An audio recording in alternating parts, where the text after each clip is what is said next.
যাক বাবা, বাচ্চাগুলোকে আগে খাইয়ে দিয়েছি, এবার ওরা খেলাধুলা করছে। তো চলো আজকে কি কি রান্না হয়েছে তোমাদের সবাইকে দেখাই। প্রথমেই ছিল এই দেখো গরম গরম সাদা ভাত, তার সাথে ছিল মিষ্টি কুমড়ার পকোড়া, বেগুন ভাজা, পাঁপড় ভাজা, টমেটোর চাটনি, স্যালাড, আর সঙ্গে ছিল লাল লাল ঝাল ঝাল খাসির মাংস। মাটন চিকেন দুটোই কিন্তু আইটেম করা হয়েছিল। বেলাও কিন্তু অনেক হয়ে গেছিল, তাই আমরা 4 বান্ধবী মিলে কিন্তু খাবার খেতে বসে পড়েছি। কলা পাতায় খাওয়ার মজাই আলাদা, আর রান্না যদি হয় এরকম সুন্দর। সো ফাইনালি আমাদের খাওয়া দাওয়া কমপ্লিট, এবার আমরা শুয়ে পড়েছি।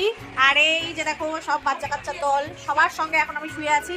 এখন হলো অনুরাধা পান নিয়ে আসবে, পান খাবো। আর পানটা কিন্তু ওদের বাপের বাড়ির গাছের পান, তো সেটাও খাবো। এবার কিন্তু আমরা খেয়ে নিচ্ছি অনুরাধার বাপের বাড়ির গাছের পান। আর তারপরেই কিন্তু বাচ্চারা একে একে গিফট দিতে শুরু করলো অনুরাজকে। বাচ্চাগুলো তো তাদের বন্ধুকে গিফট দিয়ে দিয়েছে, এবার কিন্তু আমরা কি আমাদের বান্ধবীকে গিফট দিলাম সেটাও কিন্তু তোমাদের সঙ্গে শেয়ার করছি। আর এই 3 পিসটা কিন্তু আমাদের বান্ধবীর ভীষণ পছন্দ হয়েছে। ঠিক আছে, আবার একগুচ্ছ শাড়ি বার করা হয়েছে অনুরাধার।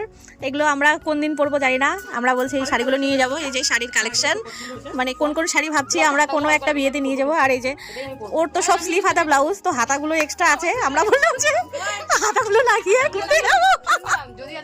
তো ফাইনালি আমাদের খাওয়া দাওয়া কমপ্লিট অনুরাধার বাড়িতে। এবার কিন্তু আমরা সবাই মিলে বেরিয়ে পড়েছি, এখন আমরা বাড়িতে চলে যাব। আর সত্যি খুব ভালো লাগলো অনুরাধাদের বাড়িতে এসে। তো ব্লগটা কেমন লাগলো অবশ্যই কিন্তু জানাতে ভুলো না। টাটা।